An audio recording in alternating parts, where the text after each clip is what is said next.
how have you been doing in the year of destruction? How are things going for you? Honestly, personally for me, this year has been a really good year. And I know a lot of people might say otherwise, but I actually got married this year. I moved Oh, into a new nice. apartment, got a new job, a really good job. And so this year has been very fruitful, to say the least. So, That's awesome. Yeah. What a year to accomplish some of those things. yeah, I know, right? It's, For me and my wife, we got married in 2017, and I'm here in Houston. yeah. So, 2017, it was the year that Harvey hit, and that was like our biggest, Oh, one of our yeah, I worst remember that. hurricanes ever. Yeah, And I so we were remember that. supposed to get married that weekend. We ended up having to push it back because they closed down the courthouses and everything because it was all Dang. flooded. Dang, man, So, that stinks. so sometimes we get married in trying times, you know. Yeah, that's true. That's true. You got to see the bright side and everything, you know. Right? Crossbones. Okay, Crossbones is set in Texas. Yep. Why? Like, have you been there? Do you know that area? Is that something that you chose to do, or why? I have been to Texas like once in a layover. Hmm. But yeah, besides that, I actually have not been to Texas. The funny thing is the inspiration for the setting for um, Crossbones, San Diablo, is where I live. It's San Diego. So, there's a play on words, San Diablo, San Diego. Hmm. There, it was just a big influence on me. But I didn't want it to be where I lived. I didn't want it to be San Diego. I didn't want that to be the setting of the story. And so, but I still wanted it to be a border town because that's kind of the whole point of the story. It's a border Hmm. town. And so I was like, what's a place like San Diego? And immediately, because of where I live like 20, not even 20 minutes, like 15, 10 minutes away from the border. I can actually look at the border from here. If I were to stick my head out the window, I can see TJ, I can see Yeah. Tijuana. And so I go to TJ like all the time. I go to get some TJ tacos, and people always tell me horror stories and stuff like that, and I know them, Hmm. and I know I grew up listening to these horror Hmm. stories, and I know exactly what goes on down there because I've been there and I've seen it. And so I was thinking, I was like, what is a place similar to the relationship that San Diego has with TJ? And immediately I thought of El Paso and Juarez, because I feel like we have a similar relationship with these cities, and that's kind of the whole point of the story with Crossbones, is that there is a relationship between these two countries. I mean, I myself, I'm Hispanic, I'm Mexican. Obviously, my name is Gonzales. I have family down there. I have family down there, and I just Hmm. thought it was important to tell the story between, that just wasn't one-sided. That it Hmm. was something mixed. And that's what Yeah. I thought of. I wanted to mix these two cities, like San Diego, TJ, Juarez, and El Paso, but I didn't want it to be those cities, and so I had to make one up. Yeah. So there you go. Yeah. No, that's awesome because I think, like I think that's part of what attached me to Crossbones so quick was because my I was born a white guy in white Texas, Yeah, so yeah, yeah. poor me. Um, but like my wife, she was born and raised in Mexico, and so like back in March, actually March, the week before everything shut down, we were in exactly there. Like Wow. her family lives in Brownsville, and we went down there. We crossed the border Uh-huh. because, like, kind of like you described, like if you look out her family's like front door, like you can see the border. You Yeah. can see Mexico. Yeah. And so we went down there and we went over to Mexico for a day and stuff, like a week before they shut down, like that first Yeah. week of March. And so that's an area that I'm familiar with. Like you said, like there are horror stories. Like I know people that tell you things, and Yeah. she still has cousins and stuff that live there in Brownsville. One of her cousins, in fact, is a border patrol agent down there. Wow. And so when we went into Mexico, like they have the eyes, you know, like I noticed them. I don't know how to do it, but I noticed them when we're driving, you know, they'll be like looking and watching, you know, because they can't. Like the cartels are very much dangerous and they will, if you have a nice car, they'll pull you out of your car and just take it, you Yeah. know, like they Yeah. don't care. Yeah. They don't. And Yeah. yeah. But fortunately, all of my experience down there has been great. Has been very positive. I've always had good experiences crossing the border, going over there and stuff. Yeah. But like the way you describe and the way the art is laid out in Crossbones, like it's very much that Brownsville Matamoros crossing, you know. Hmm. And so that to me like clicked immediately, you know. And then all of her family and stuff. Like I'm always around the Hispanic culture. I'm pretty assimilated at this point, you know. So That's good. yeah, so like all the little words and stuff, and all the Latin flavor that you add to it, like it just it feels, I mean, almost like a Mexican crow or something. Like I just Mhm. really love the way this character in this world felt, you know. Yeah. And I think that, I mean, myself being Hispanic, I mean, I'm, you know, I'm Mexican. I grew up with these stories. I mean, you can see these things behind me, these influences that I have. I grew up reading comic books. I grew up watching the animated series, Batman the animated series. I grew up watching, you know, X-Men, the animated series, and you know, with these things in pop culture I grew up with, and being a Hispanic man, you know, I longed for something similar to me, you know. Hmm. And I'm not saying like anything like about, you know, those things that I just named, like Batman, you know, X-Men, whatever. I love those things and I don't desire them to change at all.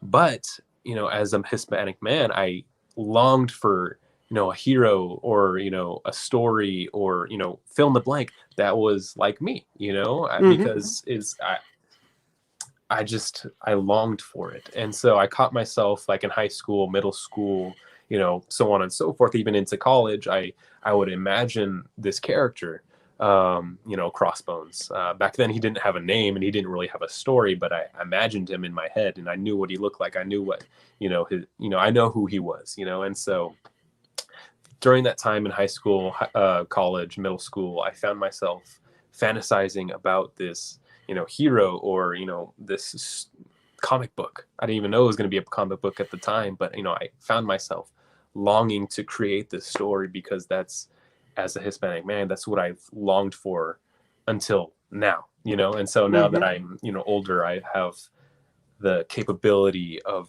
doing it, you know, now that I have, you know, whatever capital, you know. Yeah, yeah.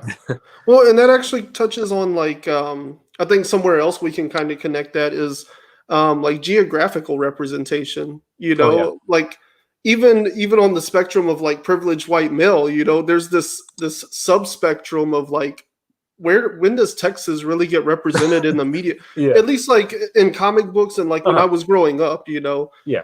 there was like the westerns and the cowboy movies before me, Yeah. you know, and then now these days there's stuff like True Detective, you know, where they're doing these real gritty things in Texas, you know. But when Uh-huh. I was growing up, no characters ever represented how I felt about like the area of the Mhm. country I grew up in, and so for this book to take place in such a familiar space for me, you know, Uh-huh. I think that's really cool because again, you're touching on a whole nother level of representation that even if you had set this in California, I feel like it would have been a little bit different because Mhm. Hollywood and the media is there. And so you do see a lot of like California based stories, you Yeah. know. Yeah. Um, No Country for Old Men, like that was amazing the way they said it in West Texas and El Paso and Yeah. stuff like this. But Crossbones feels like the first piece of media that I've really felt came from like a part of Texas and like a part of the country that's so blended, you know, like even if you see like Florida on TV, they show like how Cuban culture is kind of mixed into American culture on Mhm. TV and movies in Florida, you know, but in Texas, you very rarely see how truly well blended the Hispanic culture has become in the southern part of Texas, you know, and Crossbones is something that amazingly touches on that. And that's very relatable to so many people, you know. Yeah. I honestly, as much as I would, here, let me think about what I'm trying to say. I just truly desired, because like you said, I feel like the story wouldn't really fit here if I wrote it here in San Diego. Like I just feel like it wouldn't be the same. Hmm. Like I know the setting, I know, this city, I know I've lived here my entire life. I know this Yeah. place. And so I just, when I was writing it, the story originally, I originally kind of intended it to be here in San Diego, but then when I was really getting to the heart of it, I was like, this doesn't belong here. Like it doesn't belong here in San Diego. And so I really wanted it to feel natural. Yeah, I didn't want it to feel forced, if like, because I'm here, so therefore it needs to be here in San Diego, here in California, whatever. And so I was like, I need to find a place. And so when I was like, I actually did some research. I was like, okay, where is like a border town? No, not Nevada, not Arizona. I mean, Nevada's not even on the border, but not Arizona, not New Mexico, not any of these places. And so when I found, Brownsville, I was like, this is kind of perfect, because Yeah. it was like, in a way, it was like kind of the opposite of San Diego, because it's on kind of like the other, like, side of the border, Yeah. or like, on the other coast of the border, it's Hmm. kind of like opposites. And so when I found that, I was like, man, this is it. Like, and so it just, when I found that place, it kind of just clicked in my mind. And so, Yeah. yeah, I don't know. I feel like I really don't really get to talk much about the setting of Crossbones, because as a creator, you just want to get the character most known, most Hmm. recognizable. And so Yeah. when I'm talking to people about Crossbones, I never really get to talk about the setting, which is San Diablo. And so just talking about it now, I'm just really excited, because it's like, this is like a big part of the story. And, Yeah. when I'm out talking with people and, kind of marketing the story, I guess, I don't really get to talk about the setting, because Hmm. it's just like, I need people to recognize the protagonist, or the antagonist, even sometimes, Yeah. so now that we're just talking about the setting, I'm like, man, this is like a character in of itself. The Hmm. setting, it has a characteristic of itself, and so I'm super Oh yeah. excited to be talking about it. Yeah, yeah. I always thought Sicario. Sicario was a movie that like nailed the way that it created the world and the vibe, and it really Yeah. felt, because it does. Like again, I hate to say certain things, because it almost feels like people are gonna like think of the border the way that it's kind of represented. Like Yeah. it doesn't feel dangerous, but there is a tension. Yeah. Probably kind of like going through an airport, because TSA is there, Yeah. and everything. When That's you a good. cross the border, there's guards and dogs everywhere, and there is this Mhm. like tension. And Sicario was a movie that just nailed that vibe and that feeling of border tension. Yeah. And the first two issues of Crossbones, not so much a focus there. I think mostly because those took place in like Mexico. Yeah. But whenever you bring in the agents in the third book here, like it starts to feel a lot like Sicario. I'm like, okay, this is Yeah. really like giving me goosebumps. Like it's really cool, because you can feel just like that extra level of tension, and like almost like violence is about to happen, but it may or may not Oh ever boy. actually happen. Oh boy, is there ever.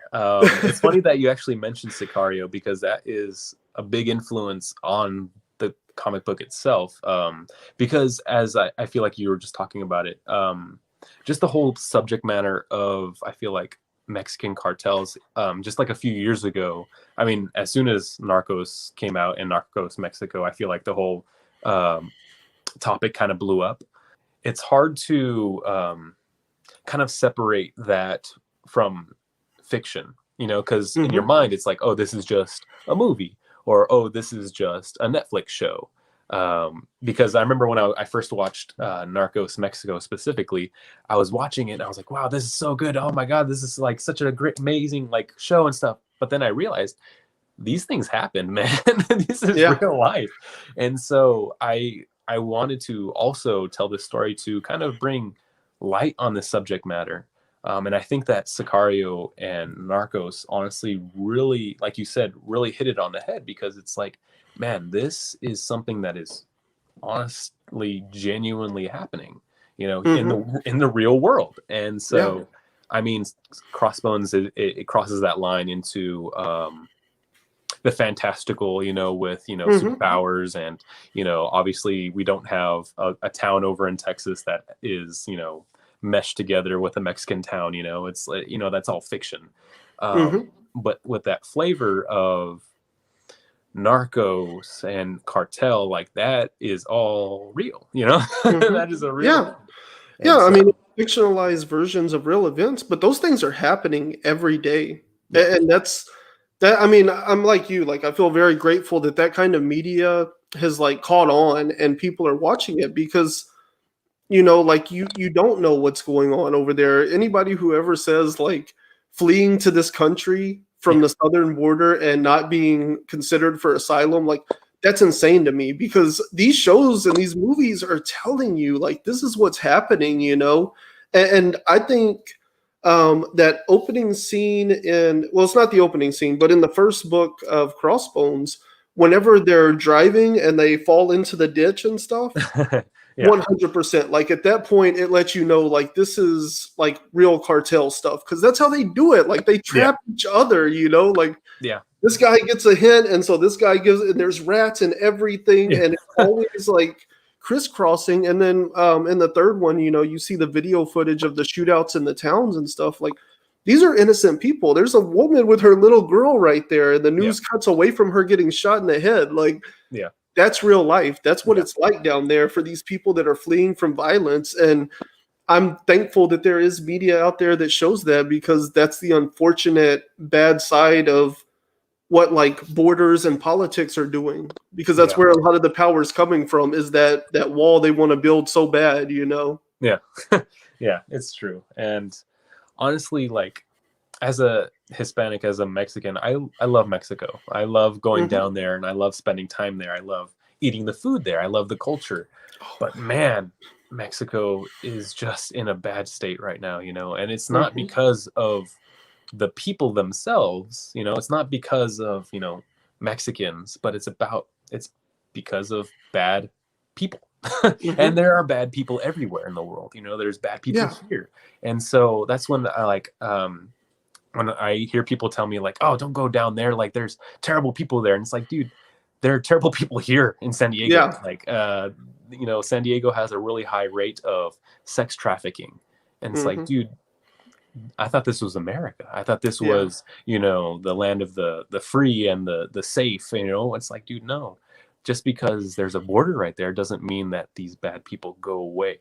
You Yeah. know, and so I long for, you know, a sort of change. You know, the change of Hmm. perspective of like it's not necessarily the individuals themselves, but Yeah. the Because fact that there's good people there. yeah, exactly. That's the You thing. know, Like, why are you going there? I'm going there because there's good people there. Like, yeah, there's so many more good people. Just good people have less weapons, and the border and the American laws have created a certain sense of power. yeah, If weed was as worthless on the street here as it is there, it wouldn't be powerful to move it across the border. Like that's yeah. where they get the money, that's where they get the power. They don't have the government structure to fight against that kind of stuff. Mhm. It's too easy to corrupt a police officer. And Yeah. so like to me that's where the biggest mistake is. Like how much could we be doing if we would kind of help stabilize the Mexican government and Mhm. make them immune to corruption. Make sure that they have all the resources they need so that the cartel can't possibly sell enough weed in order to like fund the country. Yeah, Like exactly. that's the problem. Yeah, exactly. And it's just like, but people don't want that, you know, people just Yeah. want the easy way out, you know, and it's like, man, I desire like, because, especially because I live here, I live like, again, 10 minutes away from the border. I Hmm. desire, like, we're neighbors, we're like legitimate neighbors, Yeah. me and them, like us and them and whatever. It's like we're legitimate neighbors, and if I were to look at my neighbor and say, oh, just because your situation is worse, I'm just going to build, you know, an emotional or even a physical wall around you, like therefore it's not going to leak onto me. But it's like, man, like their, you know, their baggage is kind of leaking onto ours, you know. And like Hmm. I strive, or not strive, I mean I hope to one day strive, you know, to help make, you know, Mexico even better, you know, like, Yeah. you know, like you said, just to be stable, you know. And isn't Hmm. that just like the goal is just to be at least stable, you know? Yeah. I don't know. It's weird. No, I feel you on that, because I mean that's kind of the big argument we're going through right now with universal basic income and universal health care and stuff, is like what the people in favor of this are saying is like there should be a bare minimum. If we're a first world country, there should be a floor that says like nobody falls below here. Mm-hmm. And that's the argument for it, you know? And that's kind of how I feel about Mexico. Like, as their neighbor, you know, like we're at the point where we're basically driving through the bad neighborhood and we're locking the doors. Yeah. But if they really wanted the stuff in our car, they would just break the windows, Yeah, you know? I know, right? That's kind of how putting this whole wall up and all that feels. Is like we're just gonna, if we can't see them, it's not bad, you know? Yeah. And that's how I feel about Mexico. As our neighbor, we should be providing not the same floor for them that we have for our own country, but wouldn't it be in our best interest to provide some kind of floor that says like at least things won't get this bad? Yeah. So that the government knows like we can't afford enough uniforms for all of our police officers, but it'll be okay because the cartels won't have all the power without the uniform, you know? Yeah. There you go. It's actually really funny. Even before like, 2016 and, this whole wall talk, San Diego and TJ have actually had a wall for like years. We've had a wall for years and years. And it's like, I mean, when we first heard about it, it's like, I mean, isn't there already one? So it's really funny. And so in the story of Crossbones, I made it a point that there wasn't a wall or there wasn't a border. I wanted it to be a point that the readers knew that this was one city, that this was one town, like cut in half by two countries maybe, but they're just meshed together, and now both their problems are each other's problems. And so later on, I'm so excited because it's like, man, as an indie creator, it's like I want to write that right now. I want to get to that right now. But I also want the story to be fairly paced. I don't want to rush things and be like, like these things over here are crazy, and it's like, wait, what? I thought we were talking about this over here. So that's the struggle of an indie creator. Yeah, well, let me ask you about that though, because I thought it was really cool the way that you intro the first book and everything, and they're listening to the radio and they're telling you who Crossbones is. And then like as things progress, like you kind of have like the news there to like build the world around them and explain the border situation and that beautiful like symmetrical map of San Diablo and all that. Like, yeah.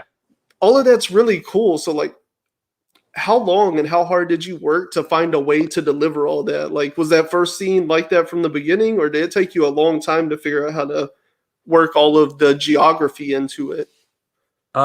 So originally I just had that idea from the start, the whole idea of San Diablo. And honestly, it was all Roman, my artist. And so I gave him this idea. And I was like, this is the setting and this is the idea behind the setting. And then I knew how I wanted to start the book. I knew that from the get-go, I wanted people to realize what this city was, what the setting was, just to establish this world in a way, just to be like, this is the world. This is a different world than the one we live in, but it's similar, and this is the way that it is. And so when I passed that on to Roman and I told him, I gave him the script and everything, I passed it on to him, and I was just anxiously waiting for that one. The second page, I believe, is the one with the map. And he honestly, just what he did was he looked on Google Maps, he went on Google Earth, and just drew it. And he just, and I was like, man, I'm really glad you didn't do any drastic changes to the layout of how it actually is, because that's honestly perfect. I want it to feel real.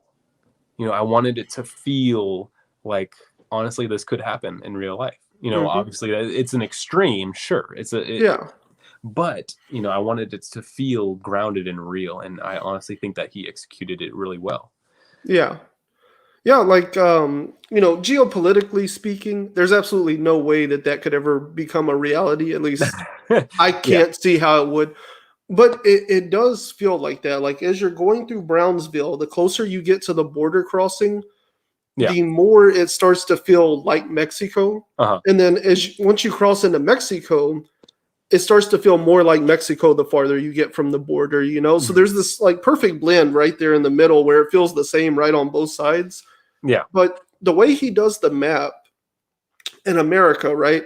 We have these like big buildings. They tend to have like rounded corners and they're kind of away from the street, right? So you'll have like the edge of the building and then you'll have like this big sidewalk. And if there's a corner, it's like got this big rounded section, like, and you can pull up to a red light and you can kind of see down the street. Not in Mexico. Yeah. There's no sidewalks. Like most of the roads you're driving on, they feel like alleys. And their walls are like straight concrete, right? So literally like all of their houses are like perfect boxes and stuff. And they're right there at the edge of the street. And so if you look at that from a top-down view, it looks exactly like what he drew. It looks like a maze because there's no distance between the street and the sidewalk. There's no grass in the middle. There's no median or anything. And that just blew me away, like how accurate it was, you know. Because I don't know him, but it sounds like he's not even from this area or been there. So like to know how to do that, like it's just incredible that y'all pulled all of this off, you know? Yeah. It's funny because Roman is from Russia, but he lives in Costa Rica. And so it's funny because it's like exactly like you said. It's like how did he know? Like how like it's crazy. But honestly, I think he's just a genius. I love working with Roman. Roman is honestly a godsend. And how I met him was just by chance. I honestly just I was like looking on some page looking for artists, and then he was the first one I saw. And he was the first person I messaged about the project, and it was just like a perfect like setup. It was like a match made in heaven. And so honestly, I wouldn't want to tell this story with anyone else. The man's a genius. Yeah, I mean, as far as like his style and everything, like there's a big skill gap between the first and third issue. Like he's definitely improved, you know. He's progressing, and at no point did I think he was bad, but there's a certain like rudimentary thing going on in that first issue, especially that it works perfect for the story you're trying to tell because it looks as like rough and gritty and homegrown as anything in Mexico, you know, like when I was in Mexico, like people were just like pouring rocks out into the road, like in potholes and stuff, you know, like it's all like homegrown. Like they take care of their street because that's where they live and they have to drive on it. You know, they're not waiting for the city to come fix it. And that's a lot of how that first Crossbones felt was like, this is two guys just making a project because they're telling a story, you know, and they don't really have like big money behind them, but they believe in what they're doing, you know, and that's the spirit of Mexico, and that's definitely the spirit of Crossbones, you know. Yeah, it definitely is. I appreciate, you know, him. I love working with Roman, and like you said, he's just progressed so far. Yeah. And I honestly, I look back, I think I read Crossbones issue 1 for the first time in like forever the other day, and I was like, man, oh my gosh, like this looks so different. Like holy cow, you know? Yeah.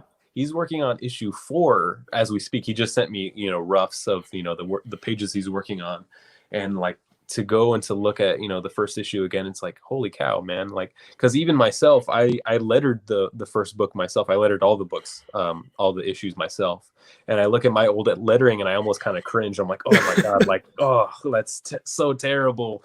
I mean, it's probably not all that much better, you know, compared to, you know, the professionals, you know, professional letterers and all that.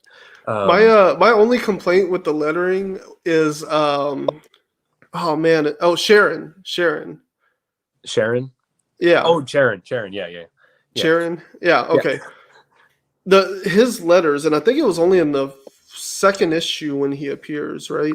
But like his first time, like the letters and stuff, there was like a ghosting effect or something on there, and that was kind of weird. But it seems like you went a little more HD in the newer issues, and it looks much clearer, and I do like that better. Yeah. But also, in all fairness, I absolutely hate the way that they letter Thor books. Like that stupid extra tail on everything throws me off. I cannot stand that font. So that was probably the other part of my problem with him.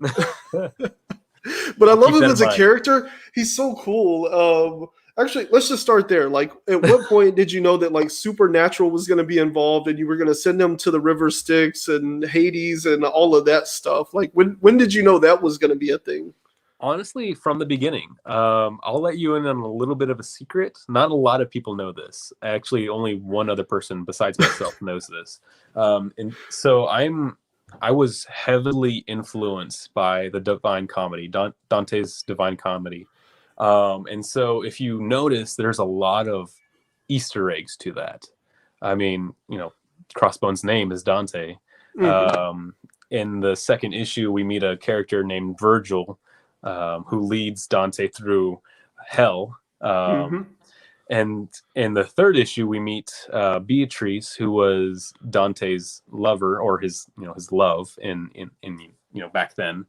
And so I was super heavily. I mean, I have an illustrated book of Dante's Inferno. I mean, and then there you go, another one, Inferno himself. So the book itself is super influenced by the Divine Comedy, just the heaven and hell, even purgatory and all that. I wanted to tell a story about a character who's literally traveling from this point of like hell, and progressing towards something, just like the Hmm. Divine Comedy. And so that's kind of like the whole point of the story itself, is that he's starting off from point one, the Inferno, which is the name of the first issue, Enter the Inferno. Hmm. And he's progressing towards something, and that's kind of like the whole story of Crossbones himself. It's a redemption story about this dude who was once evil and did all these atrocities. He's progressing as a human being, you know. And so I don't know. When I first came up with the idea, I wanted these elements of the Divine Comedy to be attached to it, but Hmm. not like in your face attached to it. I mean, to a point it is, to those who know the story and know the poem. It is kind of in your face in that way, but I wanted it to be directed Yeah. in that direction, in that general direction, if that makes sense. Yeah, I mean, good news for you. I know pretty much nothing about the Divine Comedy, so It's a great so poem. none of that came across. But what is amazing is like for me, I was like, oh, this is Mexican culture. Like that's how Mhm. the Mexican Catholicism follows a lot of that stuff, you know. And I was like, Yeah. I totally get it. Like you can be a terrible like young adult, you could be part of the cartels, but as you get older, you learn to repent. You know, that's kind of Mhm. their take on it. You know, Yeah. and so that was kind of how I saw it, you know, and like you explained, like that turn. Whenever Dante sees the news of innocent people being killed because they're caught up in a in the middle of a gang war that I'm not gonna say he started, but he No. has a part Started. in Yeah. playing and all that, yeah. And to see him turn on that and realize like this is the effects of all my actions, like it really felt coming of age. I think Hmm. every person hits that point where like it's all fun and games until somebody loses an eye, but Yeah. this time lives were lost, and he really realized it. And I thought that was really powerful, the way that you handled all that. But I've never read the Divine Comedy. I know very little of what it's even about. I would read it. It's a really good poem. It's really long. It's really really long. But I if you want to, if you're interested in it, there's actually a Oh yeah. line that Charon says when we first meet him, and he actually word for word, I repeated it straight from the poem itself. He says something along. I completely forgot. It's like so long that I've read it, but he gives the woes to Dante, like woe to you, for I am it is I who lead the Yeah, dead when he into explains who he is, and then he's yeah. like exasperated because he's like, "Oh, I guess y'all just like don't read this classic stuff anymore, so Yeah, you forget about me." yeah, and so that's literally There word we for go. That word makes from even that. more sense. Yeah, it's word for word from the poem. Okay. Yeah, Yeah. Wow, that's cool. Yeah, I've never read the Divine Comedy. I know it exists. I've always yeah, known it's a thing, but yeah, I never read it. yeah, It's kind of an epic poem, though, like Homer, right? yeah. Yeah, it's really really long, and I don't think I've ever really finished it because it's like so long, but it's really interesting. I don't know, I because I read it back in high school and it really made that connection with me, you know. And so all these years I've been carrying it around with me in my back pocket. So yeah. So okay, so we see he goes down to the river, he sees Charon, he goes through the whole ordeal, you know. Yeah. He wakes up. Now, Charon is like he's kind of a guide, but he's like so direct it's almost like unbelievable, you know? Like Yeah. he's telling him literally step for step what he needs to do to repent and get a second chance, and he ignores it, assuming that this is just a crazy guy. Yeah. But he wakes up to El Viejo, and El Viejo is like a less direct guide for him, and really Oh, that's kind of who teaches him to grow up, all in like this moment, you know. So, yeah. and you totally nailed like the old grandpa El Viejo vibe with that character. Like it was Yeah. incredible. I was like, that's my wife's uncle, like 9,000,000%, you know. Yeah. So is that also from the Divine Comedy, or is this something that you were like, well, he needs something, another type of influence to bring him back to realizing how like honest Charon's really being with him? Well, the character that he's inspired by, he shares the name with Virgil, and so that's literally who in the Divine Comedy who leads Dante through the Inferno, through hell. And so in my mind, I knew that he needed, like you said, a guide, you know, somebody to guide him back to life, you know, back to being a human being, you know, because back when he was living the life of a cartel member, I would say that he was, you know, like a subhuman, like somebody who wasn't even human, you know. And you Mhm. know, here comes this guy who brings him and makes him realize, you know, what you did was wrong, but you need to change. You have the capability of changing, of being a new human being, of coming back to life, you know. And so I knew he needed somebody like that. And you know, I have so many, sorry, I have the hiccups, but I have so many people like that I know that I can think of that are similar to Viejo, to Virgil, you know. And it's like I would be lying if I didn't know, say that he was, you know, based on, you know, somebody I knew in real life, you know. You know, how he looks, how his mannerisms, you know, how he is, you know, he's based on somebody I know, you know. And so um I because I wanted him to feel like, you in a way you kind of said, homegrown, or like familiar, I guess is the word. I wanted him to feel familiar, you know, this character of Viejo, Virgil. So yeah. Yeah. No, I mean it's awesome because it is like Charon kind of tells him like, all right, so here's the outline: step one, step two, step three, Yeah. and he meets Virgil, and his thing there is like Virgil comes at him very like world weary, you know. He's like Mhm. this old man that's in his older years, and he's able to outline things and make it make more sense because of the wisdom he's gained from like his long life, you Yeah. know. And but what I want to give you the most props on for that scene is like whenever he goes to hit him with the shovel and he like comes up with the bone, like Yeah. freeze frame, like Hollywood moment right there. Like if there's a movie or a cartoon or anything like that, that shot has to make it, because I was like, Yeah. if he does not stop that shovel with this bone, like Yeah. Yeah. he stopped him, he's like, oh man, stop hitting me, you know. Like Yeah. I was like, oh, this is so Yeah. good. Yeah. But I mean, like, even that, it's like, it's so, I don't know. It reminds me, like, because as a Mexican, like my mom would hit me over the head with like a chancla and stuff like A that. So chunk. that's what I thought about. I was like, this Mexican guy has to try to hit somebody, you know, over the head with something, you Yeah. know. And so that's why I kind of threw that in there, but also to like kind of, you know, bring that cool, you know, as you said, element in there, you know. Yeah. But we'll see a lot of that, you know, bone throwing in issue 4. I'll throw that in there as a little issue 4 is super action packed. I mean, these pages that I just got back from Roman, they're just rough drafts, and I'm like, holy cow, these things, it's gonna be wild, you know. It's gonna be a wild ride, you know. Yeah. Well, let me ask you because the first two issues are kind of like a A and B story or something. Mhm. Very like back to back, and they kind of establish Crossbones and the people closest to him. Mhm. Um, in the third issue, though, you introduce some they're drug agents, right, or like The CIA or something. DEA. DEA. There we go. Yeah. So, what's the idea there? Like, when and why did you bring them in and everything? Why even more characters in a government agency?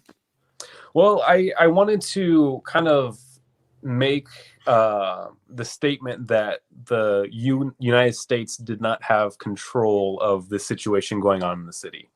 And so I know it's like a huge blurb on those, those pages. It's just like information, information, information in your face.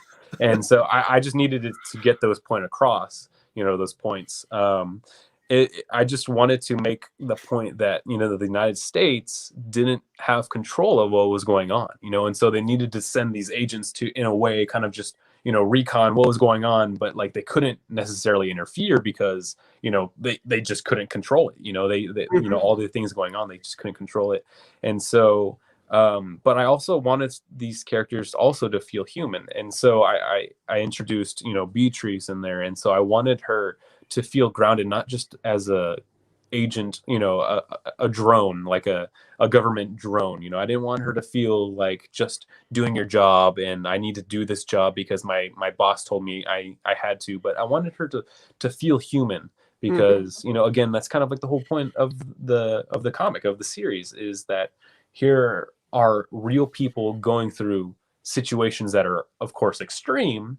Again, they're extreme, but they're going through these circumstances. And how would a real life person, if she were to witness something horrible going on in front of her, how would she react? And then in turn, how would her boss react to her reacting that way? And so it's just, I needed these moments to feel human and not just like an information blurb. I don't Mhm. know. No, yeah. Well, I mean, I think that also kind of ties back a little bit to what I was saying earlier about how the news and the radio and the TV and stuff kind of builds the world because everywhere they go, like there's some kind of device with news on in the background saying like this is what's going on and stuff, Yeah. and like not that that's a negative thing. I think it's a genius way because you're always like, and here's kind of what I think about like bringing in these extra agents too, is it pulls the action or the perspective away from being within the gang, Mhm. within the cartel.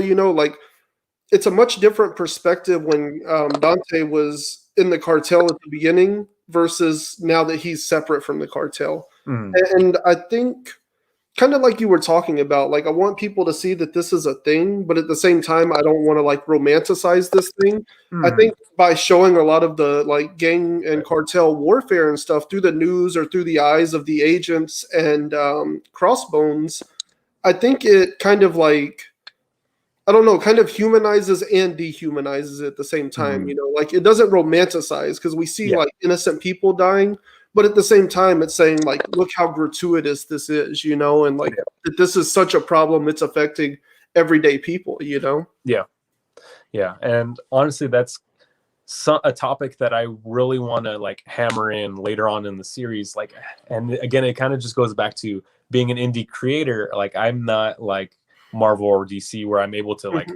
push comics out every week. It's I have to slowly build this world, slowly but surely. I Yeah. don't even know. I don't even know how often these things are coming out. Maybe like once a year. I want to get faster though, but at the same time, it's like this. I want to eventually tackle the topic of the actions that Crossbones has committed in his life has affected real people, and so that's where I got the idea of, when Sharon touches his forehead, he goes back and witnesses all of the things that he's done in his Mhm. life. He's witnessed all the people that he's murdered, all the innocent people, and not so innocent people, but they're still people, all the people that he's murdered and tortured and all these horrible things. And later on in the story, I want to remind people also, and to remind him as a character, that the people did not forget about that. That the people did not forget what you've done. you know, necessarily, like, you don't necessarily just get to be forgiven because you are doing good things now, but the things that you've done in your past is still are affecting people today and in the present. You know, I don't want him to just commit things and then just move on in his life and have, you know, a happy ending and a happy, you know, go lucky, whatever, you know. I want him to feel the gravity of the things that he's done. And so that's just going to be a reoccurring thing in the series as we continue forward, is that he is just going to have to live with this, you know. Try to be a better human being, but live with the things that he's done.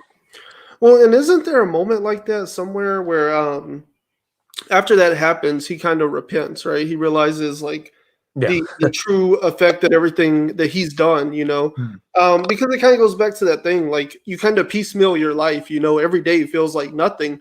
But if you could zoom out and see the week or the month or like all of the actions you went through in a year, like how much impact you had, you know.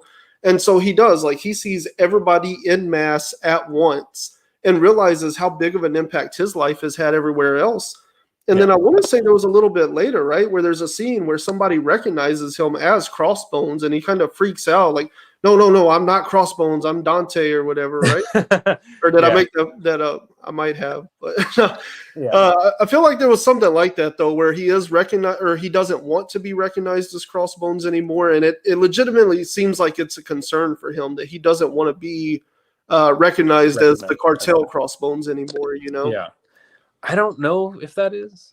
Man, I need to go back and read my stuff. But that might be, you know, that would be, you know, something that is, you know, that would be canon in the book, because he doesn't want to be, what's the word, recognized, or not because, you know, like, oh, my identity is blown, but because of the implication of what that means. You know, the implication that you are Crossbones and you are a horrible, horrible person. You know, well, he thinks of himself as like a guy that like he might be doing the wrong thing, you know, but like he's doing it for the right reasons. And I think there's like the news persona, like we hear on the radio way at the beginning, like the version of Crossbones that they talk about on the radio right at the beginning. That's who he wanted to be until he died and realized. And now he still wants to be Dante. He still wants to be Crossbones. He doesn't want to be the media version of what they've created, you know? Exactly. Yeah. And I'm just talking about it. I'm like, man, I just need to, like, you know, keep writing like the issues in the future. I'm like, I just need to get to writing all this stuff. I'm just super excited to talk about all of this stuff. I am excited to see what the future of what Crossbones brings, and just the whole world of Crossbones and the whole entire universe, even the, you know, Covenant universe that you know, we're a part of. It's so exciting, you know, the future and what it holds for this character, you know, and how he's going to progress, you know, and what he's going to inevitably be, you know. I'm going to say there are, including issue 4, there are probably about 3 more issues in the volume. First volume, so 6 total, and from there I honestly don't see an end. I don't see an end for this character yet. I mean, personally, I don't want it to end. I mean, there might be people who want to see it end, but I personally, I'm not one of those people. Yeah. You know, personally, I don't want to see it end. And so I'm really excited for what the future holds and who he transforms to be, because again, in my mind, I don't really necessarily have an end game, you know. And so it's like who he becomes inevitably is open. You know, he might be, you know, he might turn into be, you know, evil again. I don't know. You know, you never know. You know, I only know what I know right now. And so I'm very excited to see who he transforms to be, you know, because again, he's not real, he's fictitious.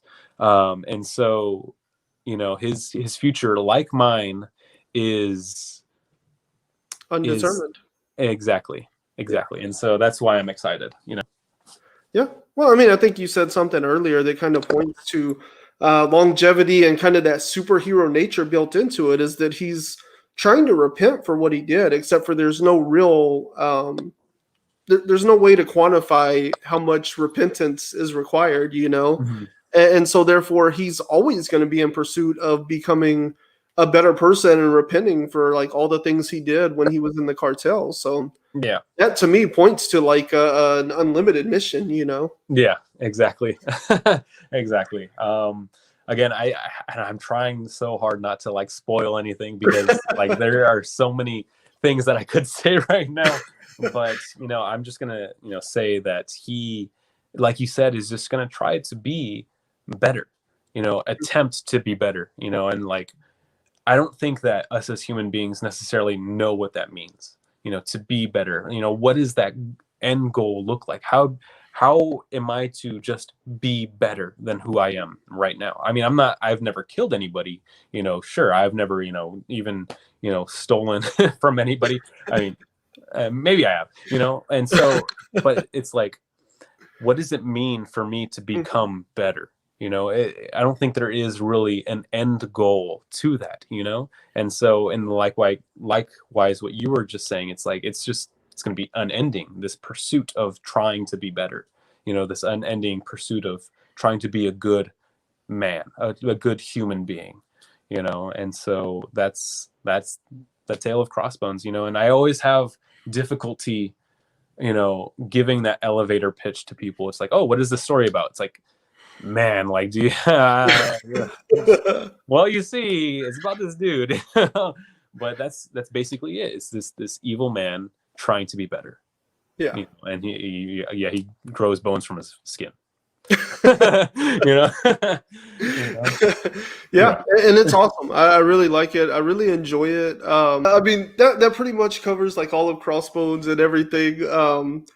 I think there's like hours and hours I could spend asking about it, but you probably don't want to talk about it, and people are probably need to read before they hear about it. But what I would like to ask you about is Covenant Comics. You can follow us on Instagram at Covenant_comics. Also on Facebook, Twitter. We don't really use those as much, but we still got them. So yeah, check us out.